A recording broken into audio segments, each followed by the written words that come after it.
Okay. No more distractions. I have to find that green goblin creep and stop whatever it is he's cooking up. Congratulations, Spider-Man. Dealing with you just moved to the top of my to-do list. Looking for me, boy? Well, here I am. Lock on or no lock on, the best way to fight these razor bats is with the cannonball kick. Shooting them with webbing does kill them faster, but your webbing will run out very fast. And you never have to stop attacking them if you use the cannonball kick. These suckers are theoretically more dangerous than any of our other flying enemies so far because of the frequency with which they attack. But if we just keep jumping off our web line, then we'll be able to avoid most of those blows. Still not as difficult as that first fight against those hunter killers. Great. I see you got some new toys. You like my razor bats? I thought you might. Even if this were more difficult, there are a lot of buildings with health and webbing pickups on them. I wish there were a bit more to this level, but really it's just meant to be an endurance gauntlet. I do like the idea of Goblin returning with heavier weaponry, but, couldn't he, like, shoot at us also while this is happening? Instead of just kind of flying around in a circle. At least story-wise, though, this level actually leads to something. Unlike the Scorpion levels, which just, they never get brought up again, ever. It's like Scorpion never existed. Those things are vicious. I gotta think of something fast. You don't look like you're enjoying yourself, Spider-Man. Aren't you having fun? These no? It's useless to try and attack the Goblin directly, by the way. Spider-Man will just tell you he's too fast and that it won't work. We know from experience that he can't be that fast, though, right? Unless his glider's gotten an upgrade. This isn't foreshadowing. You know, this level seems a lot more depressing when you're talking over it than when you're playing it.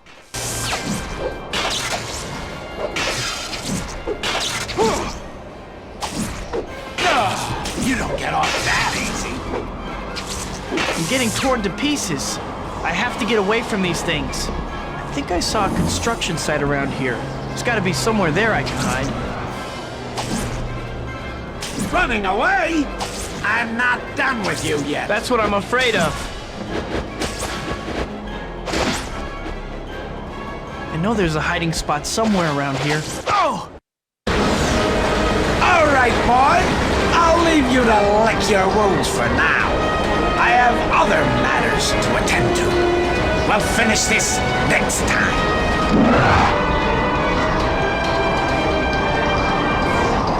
What the heck was this thing? I need to get home and study it. Maybe it'll give me a clue about Goblin.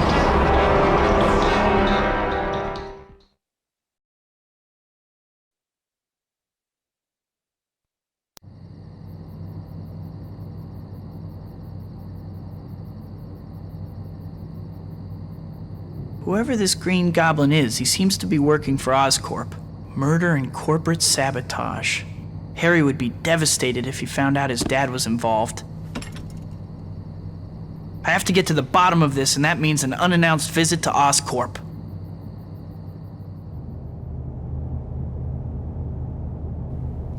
Spider-Man. Spider-Man? Well, well, well. What a tangled web we weave.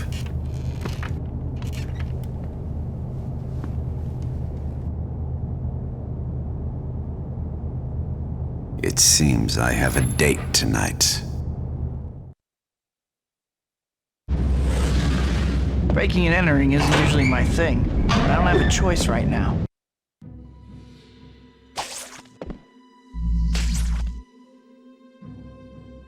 Alright, Spidey, you made it this far, so now what? Welcome to one of the game's 2 stealth levels. People seem to really hate these. But they're not that bad, as I intend to show you. This hallway thankfully only has 1 guard, so we can swing straight to the door when he turns his back. If we get caught by the spotlight, we will trigger an alarm. So we'll just walk through the door when it's pointing away from us.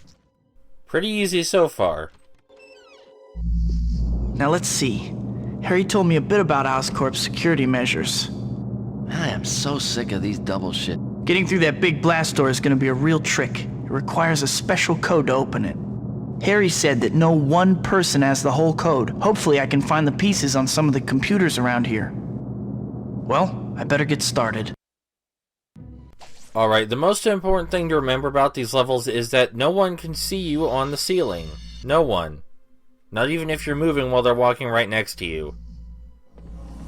Second most important thing, you're only invisible on the ground if you stand in a shadowed area.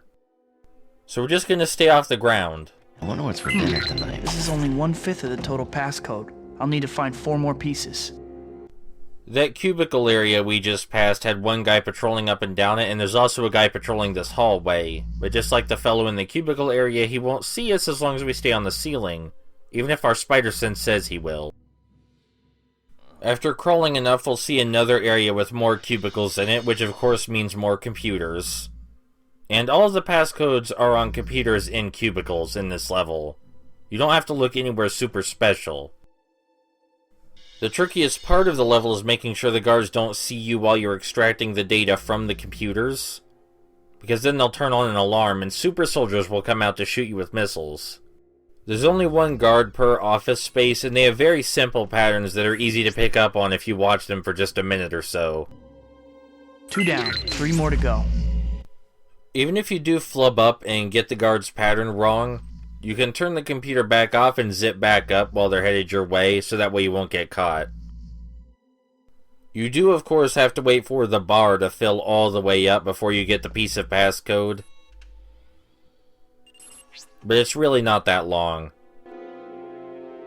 That's 3. I'm more than halfway there. The last 2 pieces are up here on the next floor. The guy in this next room has the weirdest pattern of all the guards in the level, but that's not saying that much. As soon as he walks past the computer we want to access, we're already safe to go. Of course, after we get all the passcode pieces, we have to assemble them in the proper order.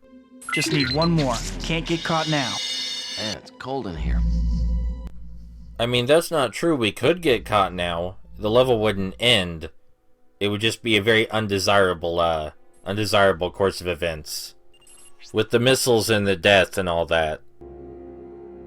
Okay, now I should be able to get that blast door open. The blast door is located down one floor in that hallway between the cubicle areas. That's it. I'm never saying yes to another 24-hour shift. Every guard in this level complains about how tired they are and how they've been working a 24-hour shift.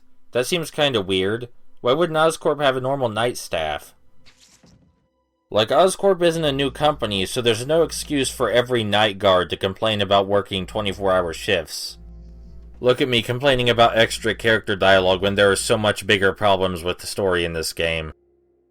I do want to hand it to them for creating a story that's an excuse to go to as many different places and fight as many different enemies as possible. But almost every other Spider-Man game also does that, and it's a lot better put together in those ones.